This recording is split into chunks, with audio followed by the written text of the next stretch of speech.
She just wanted to survive the reunion, until the millionaire she once loved leaned in and whispered something that could change her destiny forever. If you like stories like this, be sure to subscribe to this channel. We post new content every day. And now, back to the story.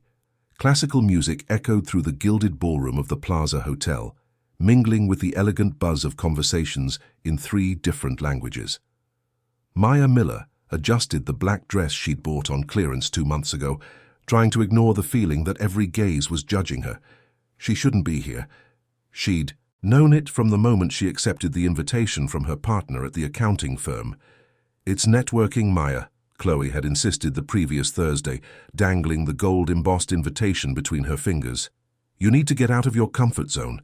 Besides, it's for the Hope Foundation, a noble cause, influential people. It could be good for us." Maya had agreed more to shut her friend up than out of any real desire to go.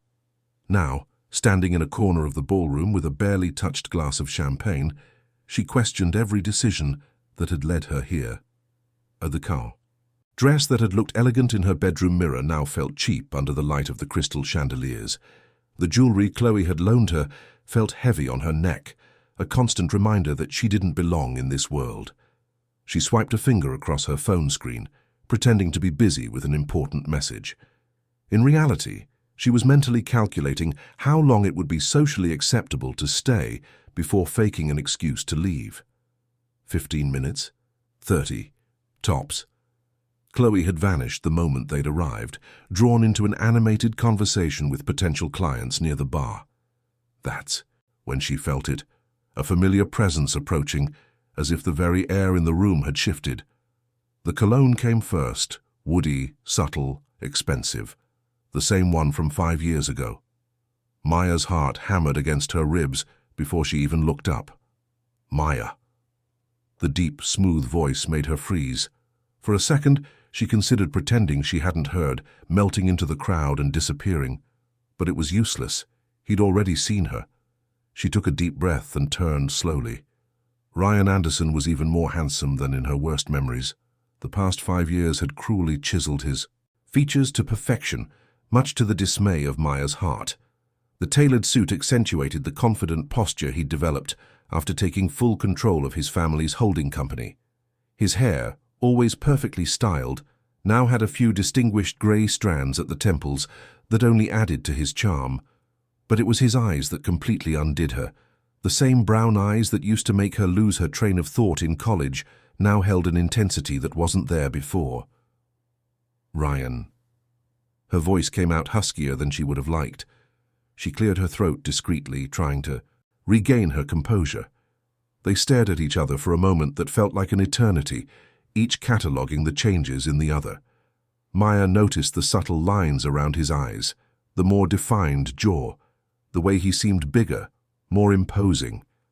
Ryan, in turn, saw the woman Maya had become. Her light brown hair now fell to her shoulders, framing her face with a naturalness that the expensive extensions on the women around them couldn't replicate. She had lost weight, maybe too much, and carried a resilience in her shoulders that hadn't existed before. "You look beautiful," he said, and the sincerity in his voice caught her off guard. Maya felt her cheeks flush. "Thanks, you look good too." The inadequacy of the words hung between them. How do you summarize 5 years of absence with polite greetings? How do you pretend this person hadn't once been the only one who truly knew you? "May I?"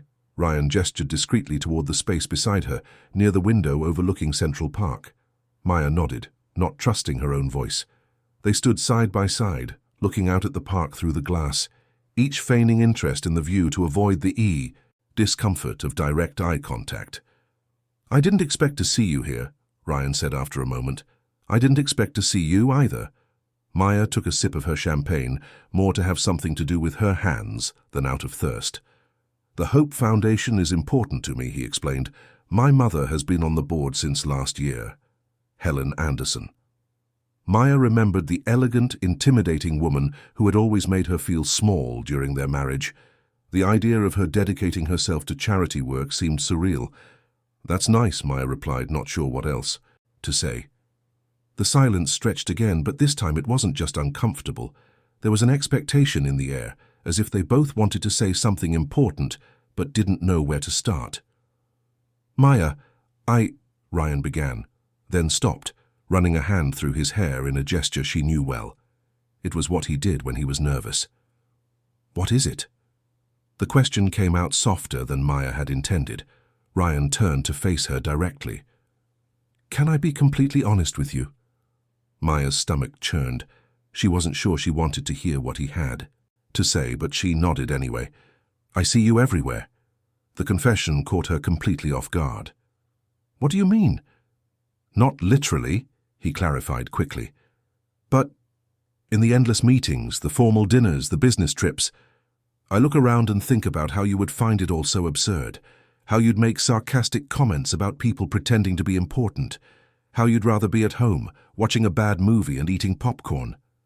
Maya felt her chest tighten. He had described exactly who she was, or who she used to be when they were together. "You remember that?" "I remember everything," Ryan said, his voice thick with an emotion he was clearly struggling to control. "The way you'd hum while you cooked, how you'd get mad when I left the cap off the toothpaste, the way you'd laugh at your own jokes before you even finished telling them." The memories hit Maya like waves. The tiny kitchen in the apartment they shared, the lazy Sundays, the silly arguments over what to watch. A simple life that at the time had felt insufficient to her. "Ryan, we can't," she started, but he cut her off. "I know we hurt each other. I know we said things we shouldn't have, but Maya," he took a deep breath as if gathering courage, "be mine again." The words came out low, urgent, loaded with 5 years of regret. Maya felt as if the floor had vanished from beneath her feet. "What?" she whispered. "Be mine again," he repeated, this time looking directly into her eyes. "I know it's crazy. I know it doesn't make sense. But these last 5 years have been the worst of my life, Maya. No matter how successful I've been, no matter what I've accomplished, none of it matters if you're not with me." Maya felt tears welling up and blinked rapidly to hold them back. "Ryan, you can't just show up here and say that." "Why not?" "Because..." She struggled to find the right words. "Because we didn't work. Because we fought too much. Because I couldn't handle your world and you couldn't understand mine. And what if I told you I've spent the last 5 years learning that none of that matters?" Ryan stepped a little closer. "That I'd rather fight with you every day than live in peace with anyone else?" Maya laughed a sound, somewhere between amused and desperate. "You were always so dramatic." "It's not drama if it's true." She watched him, searching for any sign that this was just nostalgia or a spur-of-the-moment impulse. But there was something in his eyes, a determination she hadn't seen in years. The Ryan she'd known in college, before family pressure and the responsibilities of the Anderson empire, had turned him into someone she barely recognized. "Maya?" Chloe appeared out of nowhere, breaking the moment. "Sorry, but I need to talk to you." Maya automatically stepped away from Ryan, creating a physical distance that mirrored the emotional one she was trying to maintain. "Ryan Anderson." Chloe extended a hand with a professional smile. "Chloe Davis, from Davis & Associates. It's a pleasure to meet you in person." Ryan greeted Chloe politely, but his eyes remained on Maya. "You two work together?" "We're partners," Chloe explained, clearly thrilled with the networking opportunity. "Maya is our lead accountant. Incredibly talented." "I know," Ryan said simply. The comment created an awkward moment. Chloe glanced between them, obviously picking up on the tension. "Well," Chloe said, trying to break the mood, "Maya, that gentleman we talked to about the audit wants to speak with us. Can you come over?" Maya nodded, grateful for the interruption.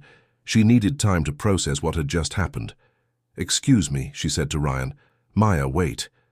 He touched her arm lightly, stopping her. "You didn't answer me." She looked at him, knowing that whatever she said would change the course of the night, maybe her entire life. "I don't know what to say," she admitted. Ryan nodded, understanding. "Then give me a chance to remind you why it's worth trying again." Maya felt her heart race again. "Ryan, one coffee, just one. If you decide you really want nothing to do with me after that, I promise I'll leave you alone." She looked at Chloe, who was watching the exchange with poorly disguised interest, then back at Ryan. The rational part of her mind screamed at her to say no, to remember all the reasons their marriage had ended. But there was something in the way he looked at her, a vulnerability she had rarely seen in him before. "One coffee," she finally agreed. The smile that spread across Ryan's face was genuine, completely transforming his expression. For a moment Maya saw the man she had fallen in love with in college, before life had gotten too complicated for them to be happy together. "Tomorrow, you pick the place." "The diner on Bleecker and McDougal, 2 o'clock. Ryan laughed. "Of course you'd pick somewhere simple." "It's who I am," Maya said, more to remind herself than to inform him. "It's one of the things I love most about you." The word love hung in the air between them. Maya swallowed hard. "Maya?" Chloe called again, more insistent this time. "I have to go," Maya said. "See you tomorrow," Ryan replied. Maya walked away, but she could feel his eyes on her back as she followed Chloe across the ballroom. Her heart was beating so loudly, she was sure people around her could hear it. In a matter of minutes, her quiet evening had turned into something else entirely. While pretending to listen to the man discussing an audit with Chloe, Maya could barely process his words. Her mind was completely focused on the conversation she'd just had, on the way Ryan had looked at her, on the sincerity in his voice when he said the last 5 years had been the worst of his life. Had she made a mistake by agreeing to see him? Was she setting herself up for another disappointment, another period of emotional recovery? But at the same time, something inside her that had been dormant for years was now stirring again. The possibility that maybe, just maybe, they could have a second chance. When she finally managed to escape her social obligations and leave the gala, Maya walked down the street with her mind racing. The cool New York night air hit her face, carrying the promise that her life was about to change again, for better or for worse. Her small apartment in Astoria had never felt so quiet when she got home. She kicked off her shoes at the door, left the borrowed jewelry on the coffee table, and looked at herself in the bathroom mirror. The woman staring back seemed different from the one who had left the house earlier. There was something in her eyes, an expectation she hadn't felt in years. Lying in bed, staring at the ceiling, Maya tried to organize her thoughts. Ryan had changed, that much was obvious. But she had changed too. Would these changes bring them closer or push them further apart? There was only one way to find out, and tomorrow at 2 o'clock at the diner on Bleecker Street, she would start finding the answers. Rosie's diner was bustling when Maya arrived, 2 minutes before 2. The family-owned spot sat on the busy corner where Bleecker met McDougal, one of those authentic places that resisted the rapid gentrification of the village. The aroma of fresh coffee mixed with the smell of bacon from the grill, a scent Maya associated with comfort. She chose a booth by the window where she could see the street and watch the entrance. She ordered a black coffee and tried to ignore the nervous knot tightening in her stomach. She had spent the previous night mentally rehearsing all the reasons why this meeting was a terrible idea. She'd also practiced cool, rational speeches about how the past should stay in the past. But when she saw Ryan crossing the street, wearing a light blue button-down with no tie and dark jeans, all her arguments dissolved. He looked completely out of place in the simple diner, yet somehow closer to the man she'd known in college than the imposing executive from the night before. "I thought maybe you wouldn't come," he said, approaching the booth. "I thought the same about you," Maya admitted, gesturing for him to sit. Ryan slid into the booth, but before he settled, he looked around with genuine curiosity. "This place is exactly what I imagined you'd pick." "What's that supposed to mean?" "Authentic, unpretentious, real." He sat down and smiled at the waitress who approached. "Could I get a coffee, please?" "And one of those cinnamon rolls from the display case." Maya raised an eyebrow. "You have a photographic memory for pastries now." "No, but I remember how happy a sweet roll used to make you in the morning." The comment caught her off guard. It was a small detail, insignificant to anyone else, but it showed that Ryan truly remembered the little rituals that made her happy. "Ryan, before you get lost in nostalgia," Maya said, trying to keep her tone neutral, "I need to make something clear. I'm only here because you asked for a conversation. This doesn't mean I'm willing to forget everything that happened between us." "I don't want you to forget," he said, surprising her. "I want us to talk about it, about everything." The sincerity in his voice disarmed her. Maya had prepared for charm, maybe even emotional manipulation, not raw honesty. "So where do we start?" Ryan was quiet for a moment, fiddling with the sugar dispenser. "How about by admitting we were both completely immature when we split up?" Maya almost laughed. "Says the man who accused me of being too small to dream big. And you said I was a spoiled brat who never had to fight for anything in his life." "Did I really say that? During our last fight in the kitchen, you threw your mug into the sink and it shattered," Maya remembered. The blue mug they had bought together on their first trip as a couple. The sound of the ceramic shattering had been a metaphor for their relationship. "You still remember details like that?" "Maya, I remember everything. The way you bite your lip when you're nervous, like you're doing right now. Your ritual of organizing the bills on the kitchen table every Sunday night. How you always saved the last bite of anything for me, even when you were still hungry." Maya immediately stopped biting her lip. "Stop. Why?" "Because this is what you used to do. All this nostalgia as if our relationship was perfect and I was the one who didn't appreciate it." Ryan leaned forward, closing the distance between them. "Our relationship was far from perfect, Maya. I know that. I was so obsessed with proving I deserved the position my father gave me that I ended up pushing you aside. I treated you like you were just another piece of my life that needed to fit perfectly." The admission surprised her. That level of self-awareness wasn't something she expected from him. "And me?" Maya asked. "What was my mistake, in your opinion? You gave up on us before you even really fought." The accusation stung because it was true. Maya remembered how she had shut down emotionally in the last few months of their marriage, building walls instead of bridges, preferring resentful silence to productive arguments. "It was hard to fight when I felt like I was fighting alone," she said. "I know, and I'm sorry for that." Maya studied his face, looking for signs of manipulation, but finding only genuine exhaustion and regret. "What do you want from me, Ryan, really?" He took a deep breath. "I want a chance to do it right this time. I want to get to know the woman you've become and show you the man I've become. I'm not asking you to go back to the past with me. I'm asking you to build something new." "And you think that's possible, after everything?" "I don't know, but I want to try." Maya took a sip of her coffee, using the moment to process. There was something different about Ryan, a maturity she hadn't seen before, but there was also fear, the vivid memory of how much it had hurt when their marriage fell apart. "If I agreed," she said slowly, "and I'm saying if, how do you imagine this would work?" "Slowly," he answered immediately.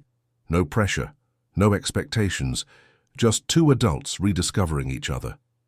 "And your family? Your mother always thought I was inadequate." Ryan winced. "My mother has changed a lot, Maya, and even if she hadn't, this time I wouldn't let anyone interfere with what we feel for each other. What guarantee do I have that you've really changed?" "None," he admitted. "I can only show you day by day if you give me that chance." Maya looked out the window, watching the street life. People hurried by, each carrying their own stories, their own dilemmas. How many of them were also facing the possibility of a second chance? "I have conditions," she said finally. "What are they?" "No rushing, no pressure for me to fit into your world. And the first time you make me feel small or inadequate, I walk away and I don't come back. Deal. And no trying to support me or solve my financial problems. I've been supporting myself for 5 years and I plan to keep doing it." Ryan hesitated for a moment. "Even if that's hard for me, watching you struggle when I could help." The honesty of the question impressed her. "Especially if it's hard for you. I need to know you want me for who I am, not for who you can turn me into." "Then we'll take it slow," he said, extending his hand across the table.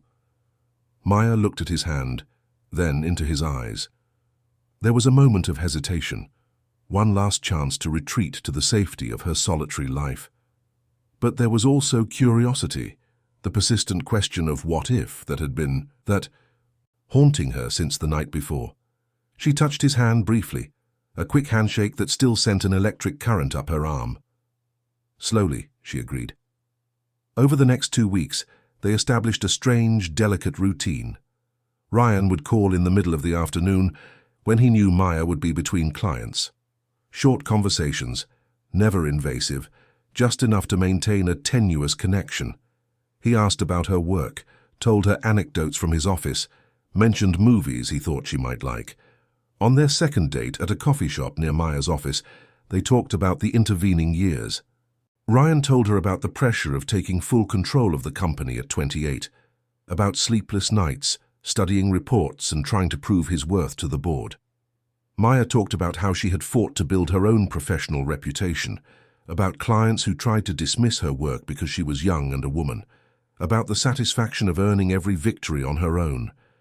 "You were always stronger than me," Ryan admitted, after she finished telling him about a particularly difficult case she had solved. "It's not strength, it's necessity," Maya corrected. "When you don't have a safety net, you learn not to fall." The third date was different. Ryan invited her for a walk in Central Park on a Sunday morning. Maya almost refused. It felt too intimate, but eventually agreed.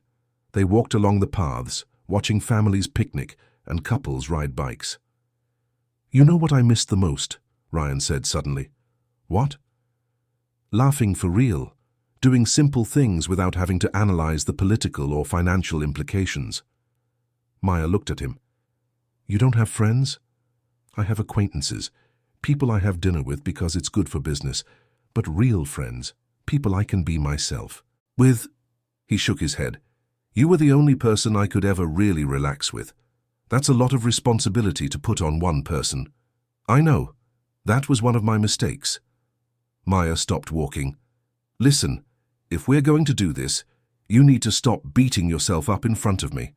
I don't need you to be perfect now to make up for not being perfect before. I need you to be real." Ryan smiled, the first genuine smile she'd seen since their reunion. "Thanks for giving me permission to be imperfect." "You're welcome, but don't push it." They laughed together, and it was as if a tension Maya didn't even know she was carrying finally dissipated. The fourth date was at her place. Maya had resisted inviting him over, but Ryan had mentioned he missed being in real, homey environments. She agreed, but on the condition that he bring dinner. "Sushi, just like we used to get on Wednesday nights," he said when he arrived, carrying bags from the restaurant they used to frequent when they were married. "You even remember the day of the week? Wednesday nights were sacred, our time to pause everything and just be together." Maya felt a pang of nostalgia. She had forgotten how important those simple rituals had been to them. They spread the food out on the small kitchen table, which barely fit 2 people. Ryan looked around with genuine interest. "Your apartment is exactly how I imagined it would be. Small and modest? Cozy and full of personality." Maya followed his gaze, trying to see the space through the eyes of someone accustomed to luxury. The plants on the windowsill, the books stacked in odd corners, the colorful quilt her grandmother had made draped over the sofa. It was simple, but it was hers. "I don't miss the expensive things," she said. "I miss the simplicity of sharing a space with someone who cares. That's what I miss the most too." During dinner, they talked about movies, books, and music they had discovered over the last few years. It was surprising how their tastes still complemented each other, as if they had grown in parallel directions rather than opposite ones. "Maya," Ryan said when they finished eating, "can I ask you something personal?" "Go ahead." "Did you have any other serious relationships after us?" Maya hesitated. The question was fair, but the answer was complicated. "A few attempts, nothing that lasted more than a few months." "Why?" "Because every time someone tried to really get to know me, I compared it to what we had. And no one ever came close to the intensity, the real connection that existed between us." Ryan was silent for a moment. "I tried too. I went out with several women my family considered suitable, all beautiful, smart, from the same social circle. And I was bored after 2 weeks. None of them challenged me, made me laugh, or knew me well. Enough to call me out when I was wrong." Maya felt something shift in her chest, a mix of satisfaction and melancholy. "We really were good together, weren't we?" We were the best. We just didn't know how to sustain it back then. And you think we know how now? Ryan looked at her directly. I think at least now we know it's worth trying. Maya stood up to clear the dishes, more to have something to do with her hands than out of necessity. Ryan followed her to the tiny sink. Let me get that, he offered. You don't have to. I want to. They worked side by side in the minuscule kitchen, and Maya had an intense feeling of déjà vu. Ryan had always insisted on helping with the cleanup when they were married, even on his busiest days. It was one of his habits she had missed the most. Maya, he said when they were done, can I give you a hug? The question caught her off guard. It was both innocent and loaded with meaning. I guess so. Ryan approached slowly, as if he were approaching a frightened animal. When he finally wrapped his arms around her, Maya felt like she was coming home. His scent, the feeling of safety, the way their bodies fit together perfectly. For a moment, she allowed herself to relax completely. I miss this, he whispered in her ear. Me too. They stood there, holding each other for what felt like a suspended moment in time. It wasn't sexual, it was recognition. Two people who had lost each other finding their way back. When they separated, there was a new intensity in the air.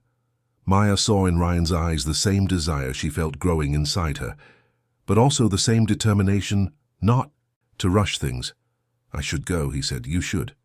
But I don't want to. I know. Ryan gently touched her face. Thank you for letting me try again. We're still trying, Maya reminded him. It could still go wrong. It could, but it could also go very, very right. After he left, Maya lay on the sofa with her grandmother's quilt and tried to process the competing emotions inside her. Fear, hope, desire, caution. She was falling in love again with the same man who had broken her heart 5 years ago. But maybe, just maybe, they were different. People now. People who could make it work this time. The following weeks brought a routine that Maya had forgotten how comforting could be. Ryan became a constant, but not invasive, presence in her life. He'd call at the end of the workday to ask how her day had been. He'd show up with dinner on weekends when he knew she was swamped with work. He remembered small details that other people ignored. But along with the renewed happiness came a growing unease that Maya tried to ignore. The differences between their worlds became more apparent as their intimacy grew. Ryan would arrive at her apartment driving a car that cost more than her salary for 2 years. He spoke casually about meetings with politicians and CEOs Maya only knew from the news. Even when he tried to adapt to her lifestyle, there was a casualness about money that made her uncomfortable. Maya, are you okay? Chloe asked one Wednesday afternoon, finding her staring blankly at her computer screen. I'm great, she lied, forcing her focus back to the bank reconciliation spreadsheet she was analyzing. No, you're not. You've been off for days. Does this have to do with Ryan? Anderson? Maya stopped typing. She had told her partner about the reunion, but not about how quickly things were progressing. It's complicated. Chloe pulled a chair up to Maya's desk. Complicated how? I don't know if I can handle it again, Chloe. The difference between our realities. Explain. Maya sighed, gathering her thoughts. Last night, he took me to a restaurant I could never afford. It wasn't to show off. He genuinely wanted to treat me. But I spent the whole dinner mentally calculating the cost and feeling guilty that I couldn't reciprocate. And did you tell him that? I tried to bring it up. He said it doesn't matter that he can afford it and enjoys doing it, but it matters to me, you know.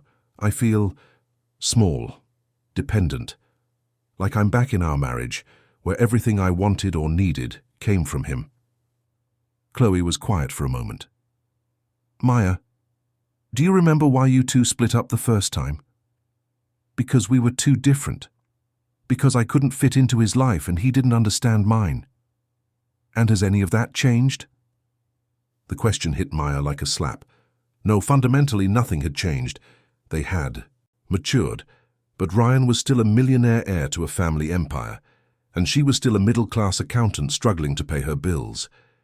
The attraction was still there, the emotional connection too, but the practical obstacles remained. That night, when Ryan showed up with sushi from the best Japanese restaurant in the city, Maya couldn't focus on the conversation. She watched him talk excitedly about a company project, and all she could think about was how much that meal cost relative to her monthly budget. "You're quiet tonight," Ryan observed, interrupting his own story. "I'm tired." "Tough week?" Maya nodded but didn't elaborate. How could she explain that the week had been tough because she was spending more than she could afford to keep up appearances for him? That she'd bought a new outfit because her few nice clothes felt inadequate? That she was using her credit card to cover expenses she would normally avoid?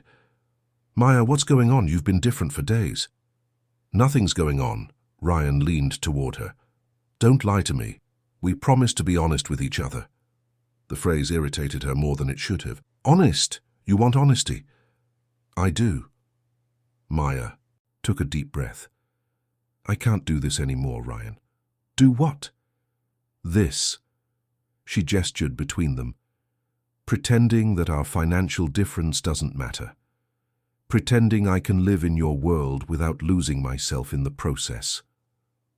Ryan stared at her, confused. "What are you talking about? I never asked you to live in my world." "You don't have to ask. It happens automatically.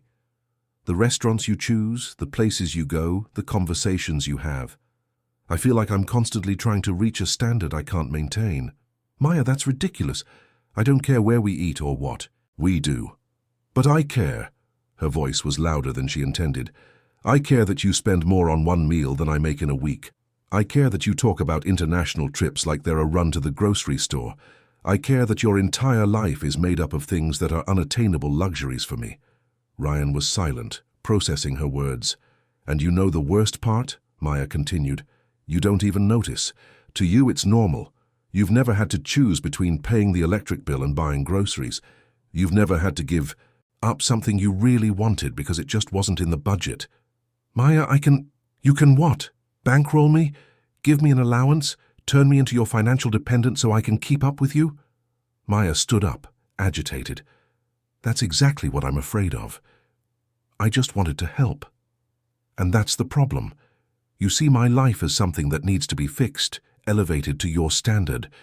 You can't just accept that I live differently and that my way is valid too." Ryan stood up as well. "That's not true. I admire your independence, your ability to support yourself. Then why is it that every time we go out, I feel like I'm being gently pushed out of my financial comfort zone? Why do I feel like I have to struggle to live up to what you consider normal?" "Because maybe you're creating problems where they don't exist," Ryan shot back, and Maya saw a flash of the impatience she knew so well. "Maybe you're so focused on proving you can do everything yourself that you can't accept it when someone just wants to do something nice for you." The accusation hit a raw nerve. Or maybe you're so used to solving everything with money that you can't understand that some people prefer to earn things on their own merit. "Now you're being unfair." "Unfair?" Maya laughed, a bitter sound.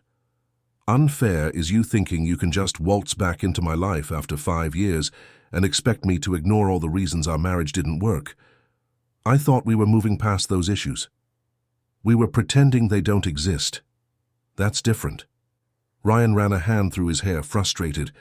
"So what do you want from me, Maya? For me to pretend I'm poor, to ignore that I have the resources to make our lives easier? I want you to understand that easy isn't what I'm looking for. I want you to see me as an equal, not as a charity case." "I have never seen you as a charity case." "Haven't you?" Maya crossed her arms. "Then why is it that every time I mention a financial difficulty, you immediately offer solutions that involve your money? Why can't you just listen without trying to fix it?" Ryan opened his mouth to respond, then closed it again. For a moment, Maya saw genuine confusion on his face, as if he truly didn't understand the problem. "That's how I show I care," he said finally. "By solving problems, by making things easier for the people I love. And that's the difference between us. For me, caring means accepting that sometimes people prefer to solve their own problems, even if it takes longer, or they do it less efficiently." They stared at each other, each entrenched in their own perspective. Maya saw in Ryan's eyes the same frustration that had surfaced in the last months of their marriage, when they started fighting over things that seemed simple, but hid fundamental differences in how they saw the world. "Maya," Ryan said, his voice softer, I don't want to fight with you. I can learn. I can change how I do things. It's not about changing, Ryan. It's about accepting. Can you accept that I'll have months where I can't go out to dinner, that I'll choose cheap or free activities, that I'll turn down expensive gifts because they make me uncomfortable? I can try. Trying isn't enough. Either you genuinely accept it, or we'll end up resenting each other just like last time. Ryan moved toward her, but Maya instinctively took a step back. What if I say I accept? If I promise to respect your boundaries? Maya felt tears forming in her eyes. I'd believe that you believe it.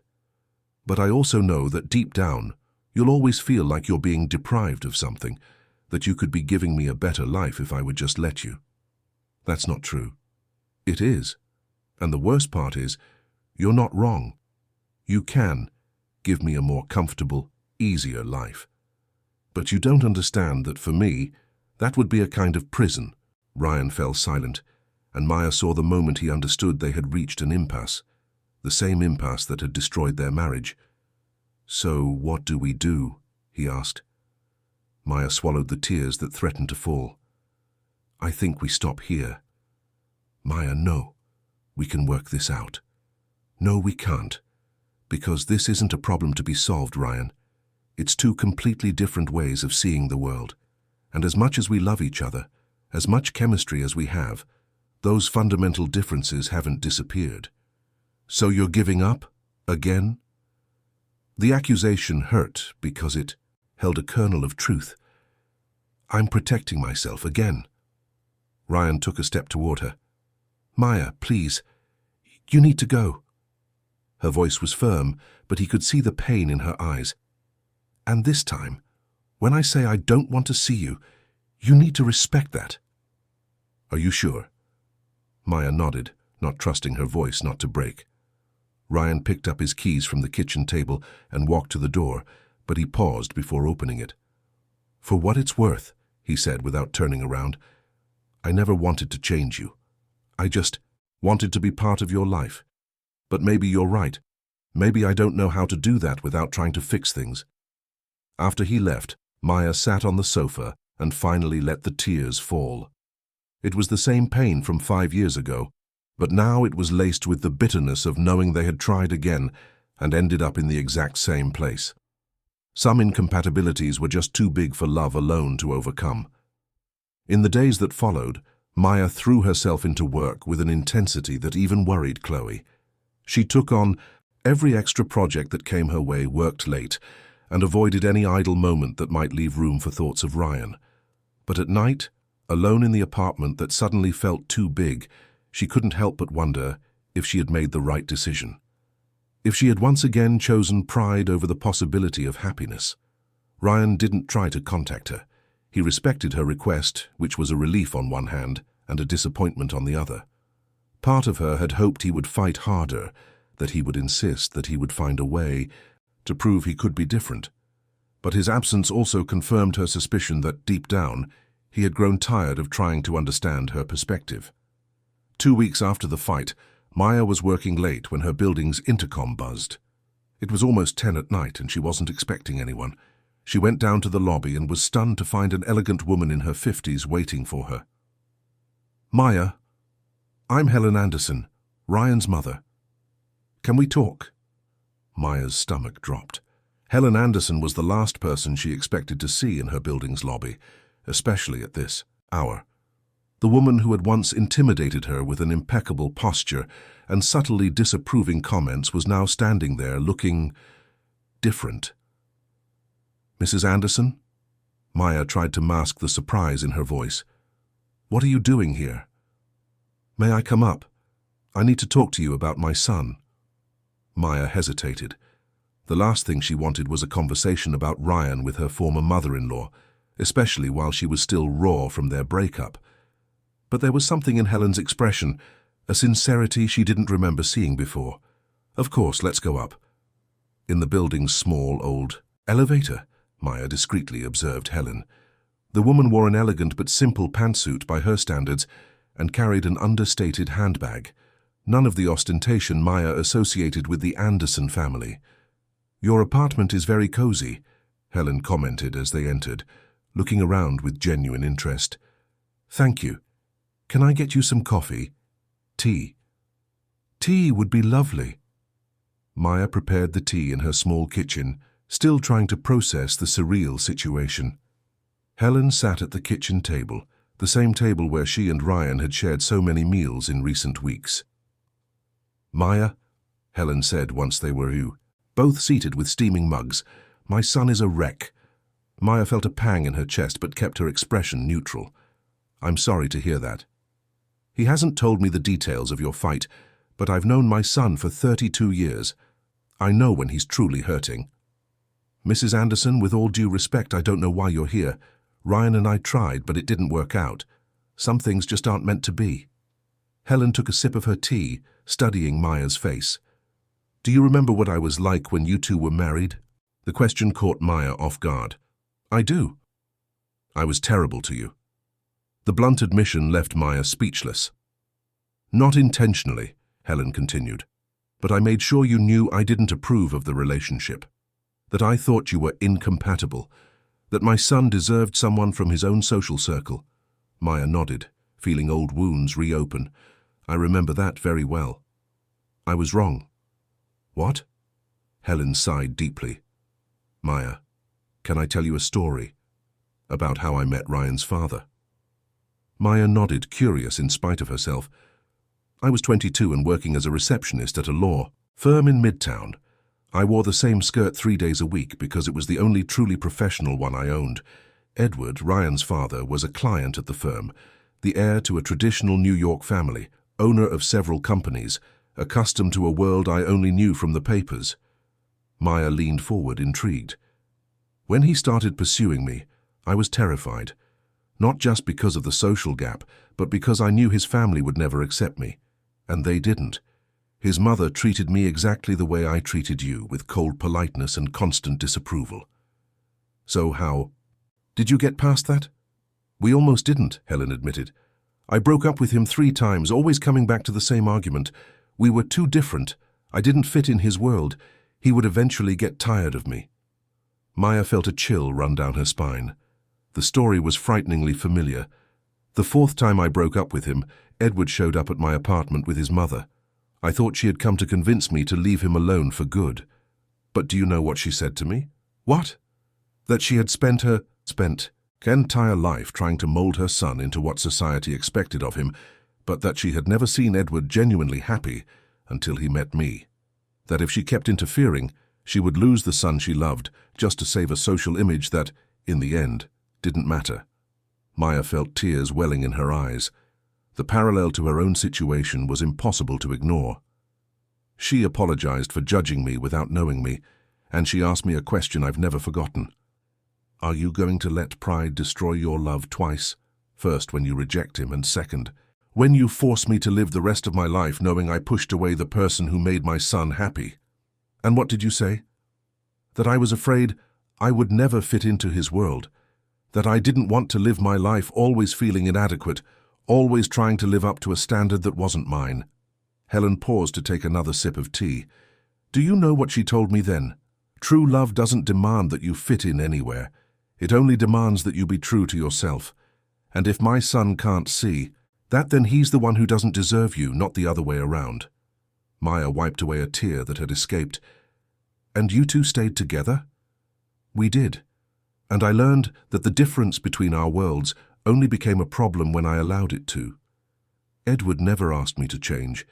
He never made me feel inadequate. I was the one creating those barriers. But it's not just about that, Maya protested. It's about power dynamics, about dependency, about fear, Helen interrupted gently. Fear of losing your identity, fear of becoming dependent, fear of discovering that maybe love is more important than pride. Maya fell silent, processing the words. Maya, can I ask you a personal question? You can. When you were married to Ryan, did you truly feel that he didn't respect you as an equal? Or did you feel that you couldn't respect yourself when you accepted things from him? The question struck the core of the issue with surgical precision. Maya remembered the early years of their marriage, when Ryan genuinely treated her as a partner, asked for her opinion, valued her perspective. The problems had started when she herself began to question her own worth in the relationship. Maya began, then stopped. I think it was more the second one. Helen nodded. It's an easy trap to fall into when you love someone with more resources. You start to interpret generosity as condescension, care as control. But how do you tell the difference? How do you know when someone truly sees you as an equal versus when they're being patronizing? By watching how they react when you say no. Edward always respected my boundaries, even when he didn't understand them. If I said I didn't want an expensive piece of jewelry, he might be confused, but he accepted it. If I insisted on paying my share of something, he let me, even if it was hard for him.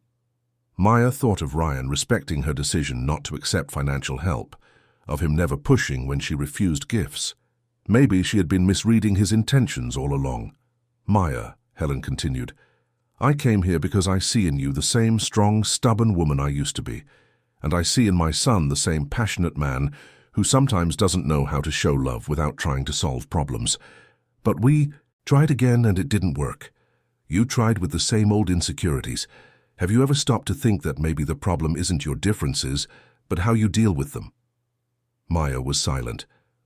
Ryan told me you fought because you felt financially pressured to keep up with his lifestyle.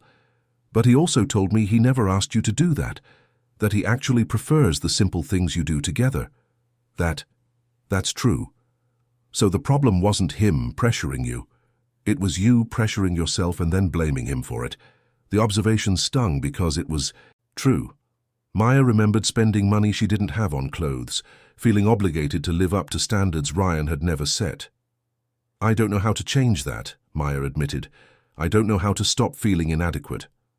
You start by accepting that you are adequate, exactly as you are. And that if Ryan didn't think so, he wouldn't have been miserable for the past 2 weeks because of you. Helen stood up and walked to the living room window, looking out at the busy street below.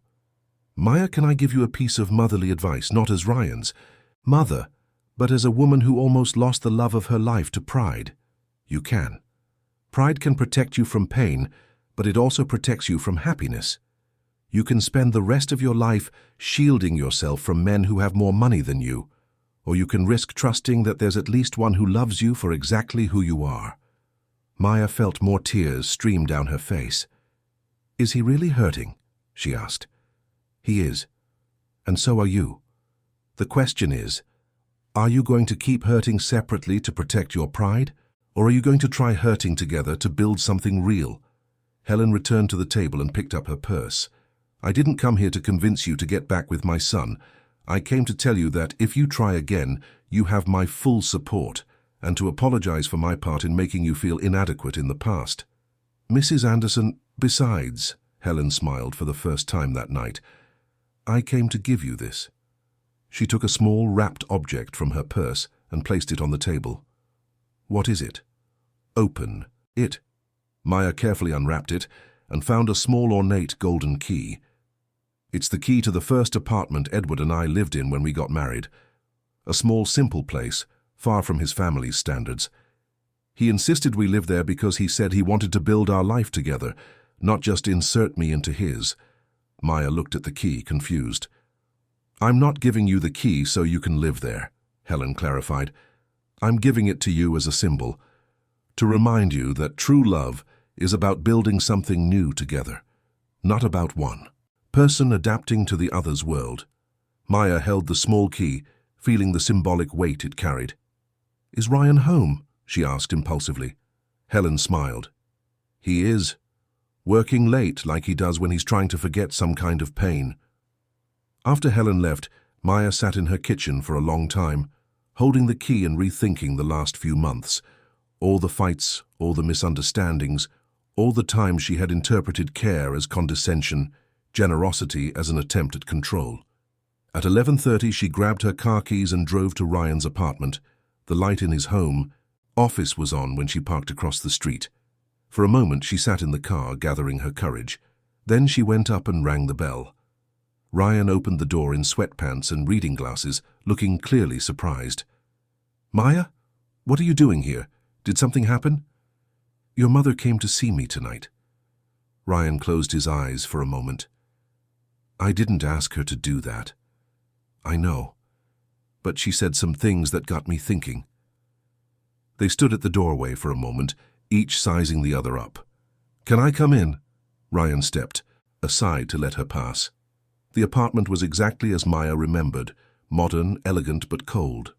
So different from the cozy home they had shared when they were married. "Maya, if you came here to—" "I came to apologize," she interrupted. Ryan stopped mid-sentence, surprised.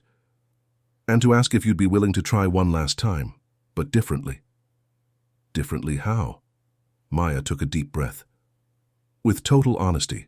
No pride disguised as independence, no fear disguised as pragmatism." Ryan sat on the sofa, gesturing for her to do the same. "What did my mother say to you?" "That I was sabotaging my own happiness because I was afraid of losing myself in the process of loving you. And do you agree?" Maya nodded. "I do.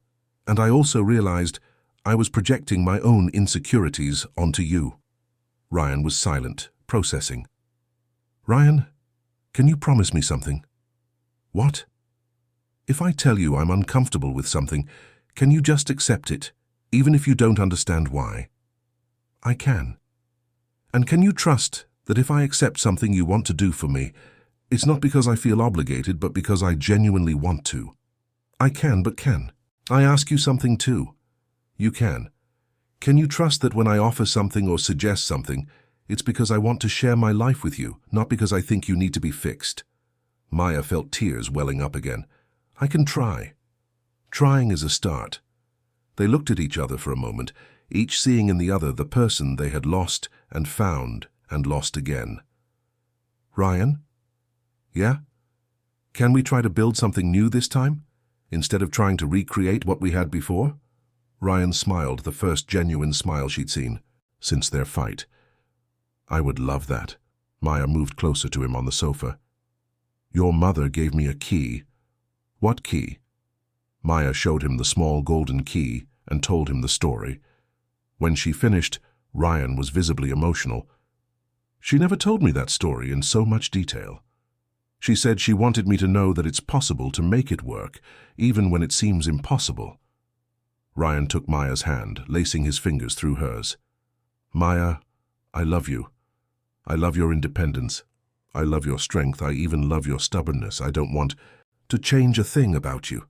I just want to be by your side while you're being exactly who you are. I love you too, and I want to learn to accept that you love me, even when it means accepting care I'm not used to receiving." They hugged right there on the sofa, and for the first time since their reunion, Maya felt that it might actually be possible. Maybe they could find a balance between their worlds. Maybe love really was enough, as long as it came with mutual understanding and a willingness to grow together. "Where do we start?" she asked. "How about we get some sleep, and tomorrow we wake up and start figuring out what it's like to build a life together when we both know who we really are?" Maya smiled, feeling at peace for the first time in weeks. "That sounds like a great plan." The months that followed brought a completely new dynamic to Maya and Ryan's relationship. This time, they built a solid foundation, instead of trying to recreate romantic memories of the past. They established clear rules, open communication, and most importantly, mutual respect for the differences that once seemed insurmountable. Ryan started spending more time at Maya's apartment, but now he brought groceries so they could cook together instead of takeout from expensive restaurants.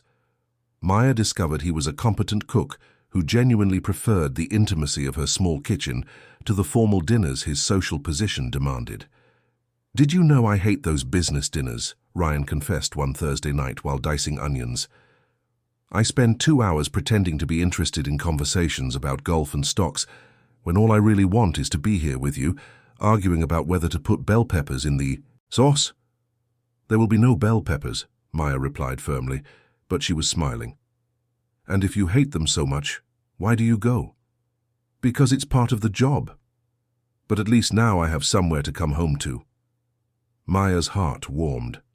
This was the kind of honesty that had been missing from their marriage. Ryan sharing not just the glamorous aspects of his life, but also the tedious, lonely parts he rarely admitted to anyone. In turn, Maya began to accept small gestures without interpreting them as attempts at control. When Ryan offered to pay the Xiao restaurant bill, she sometimes accepted without guilt. When he suggested an activity she couldn't afford on her own, they talked openly about how to split it or find alternatives that worked for both of them. "You know what's been the hardest for me," Maya said one Saturday afternoon as they walked through Central Park. "Learning that accepting care doesn't make me any less independent." "And for me," Ryan replied, "it's been learning that caring for someone doesn't mean solving all their problems." They laughed at their mutual revelation. It was funny how they'd had to drift apart and nearly lose each other to finally understand concepts that seemed so basic. Maya's career also began to grow organically, not because of Ryan's direct influence, but because she started taking on more challenging projects, trusting her own abilities. The self-confidence she displayed in her relationship was reflected in her professional life. "I landed that contract with the tech company," she announced one Wednesday, arriving at Ryan's apartment beaming. "The one you've been chasing for 2 months." Ryan lifted her off the ground, spinning her around his living room.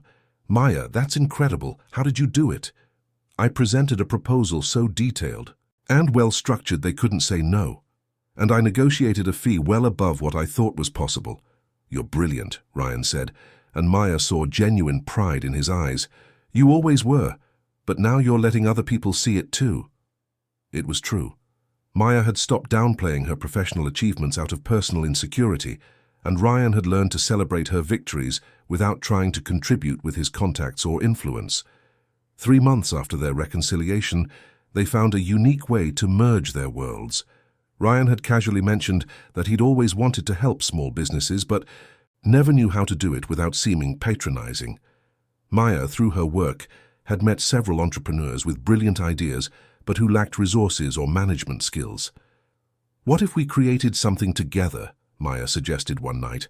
"You have the business knowledge, and I understand the reality of people who are just starting out." That's how the project they nicknamed Bridges was born, an initiative that connected small entrepreneurs with management mentoring and access to microloans at fair interest rates. Ryan contributed his expertise and initial capital.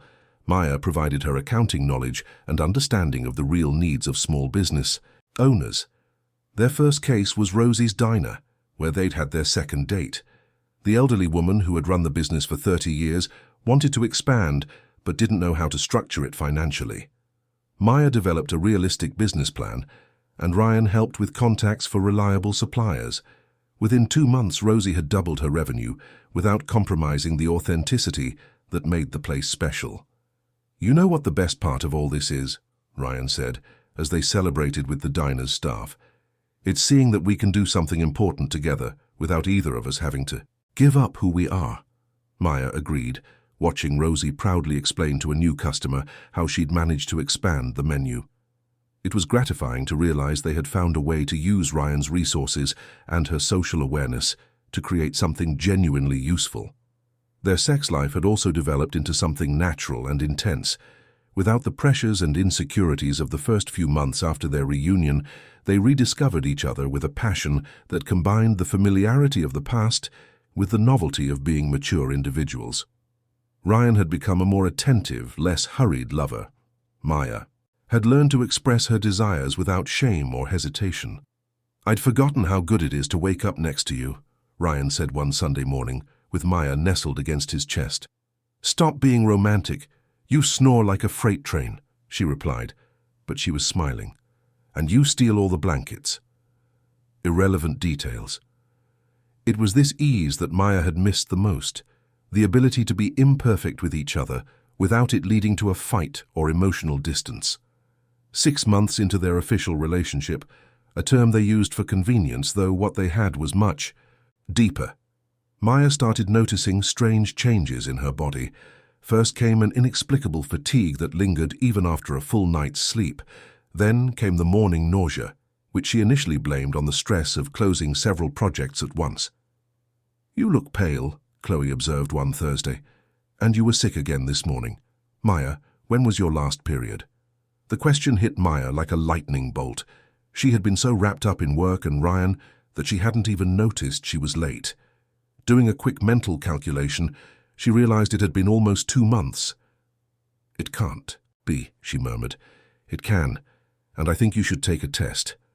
Maya bought 3 different tests from the corner pharmacy, waited until she got home, and locked herself in the bathroom. All 3 were positive. She sat on the edge of the bathtub, staring at the results, trying to process the information. Pregnant. She was pregnant with Ryan's baby. After everything they had been through, after finally building a solid foundation for their relationship, now they had to deal with such a radical change. Her first reaction was panic. How would this work? They had barely learned how. To live as a couple again. A baby would completely change their dynamic. What if Ryan felt pressured? What if she couldn't balance the career that was finally taking off with motherhood? But after the initial panic, a strange feeling washed over her. Joy. A baby. Hers and Ryan's.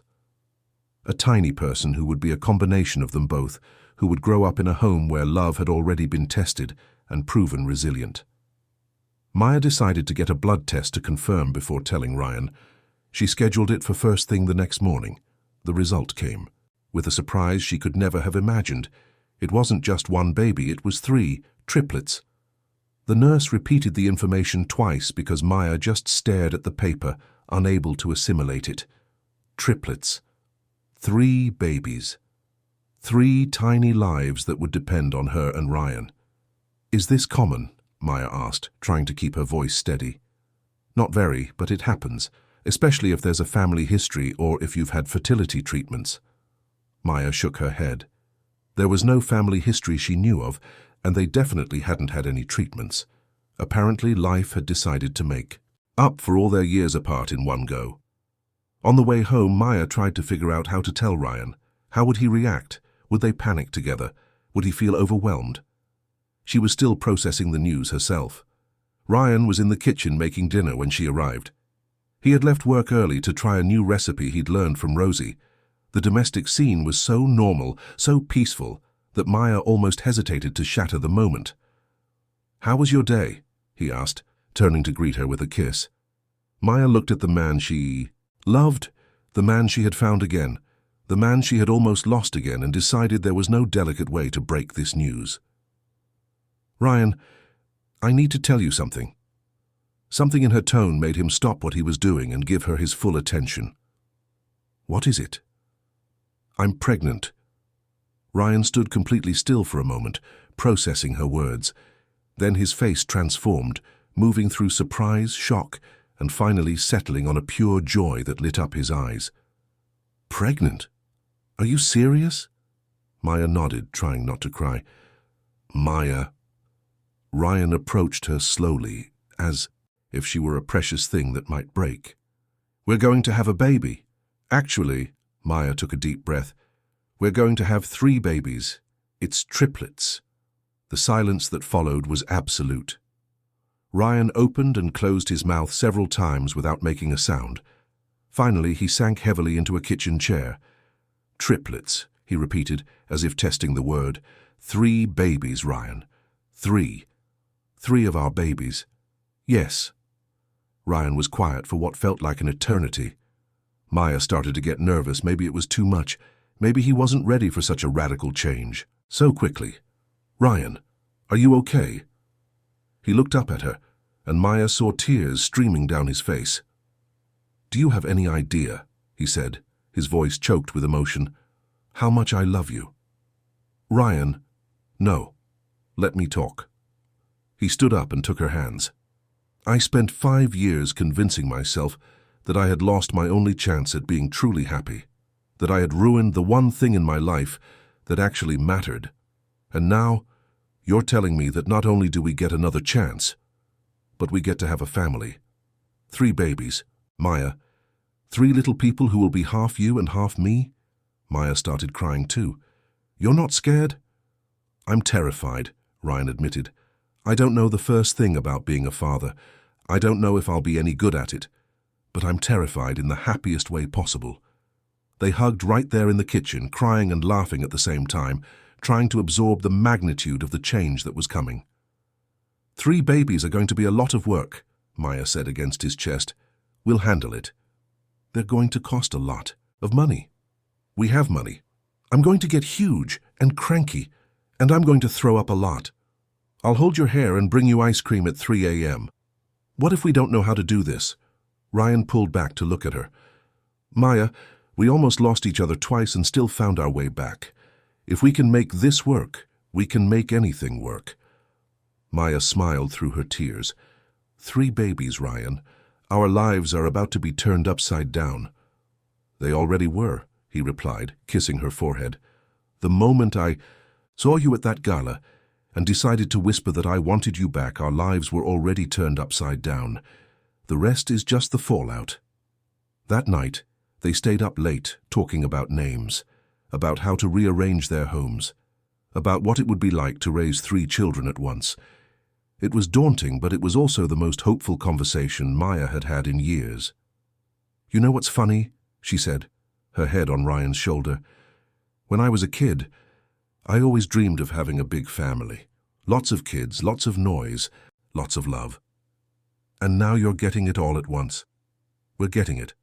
We're getting it, Ryan corrected.